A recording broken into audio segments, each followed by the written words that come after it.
ஒன்றும் இல்லை.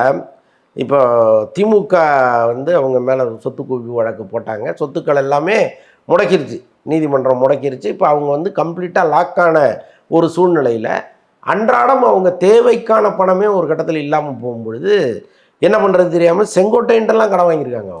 அவங்க வாங்கிட்டு அப்புறம் திருப்பி கொடுப்பாங்களாம் பணம் வரும்பொழுது.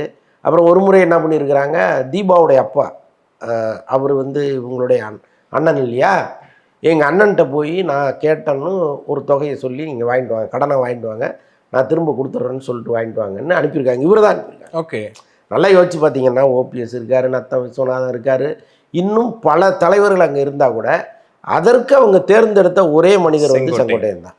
நீங்கள் போய் கேட்டு வாங்க அப்படின்னு. அவர் கொடுக்கல, அது வேறு விஷயம். அவர் வந்து இவர் இது இருங்கன்னு சொல்லிட்டு உள்ளே போய் கதவை சாத்திட்டு போனவர் வரவே இல்லையா ரொம்ப நேரம்.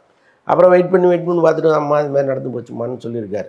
இதெல்லாம் வந்து அவ்வளவு பர்சனலாக அவங்க வந்து அவரை ஒரு அண்ணன் மாதிரி நினச்சி பக்கத்தில் வச்சுருந்துருக்காங்க ஒரு காலத்தில். பேசும்போது சகோதரர் செங்கோட்டையன் தான் சொல்லுவாங்க. அதுதான். ஸோ அந்த அளவுக்கு வந்து வச்சுருந்த ஒரு தலைவியை ஒரு செகண்டில் அவரால் தூக்கி போட முடியாது. அதனால தான் அவங்க புகைப்படத்தோடு வராரு. அவர் அந்த பாக்கெட்டில் அதை வச்சுருக்கிறாரு, விசிபிளாக தெரியுது.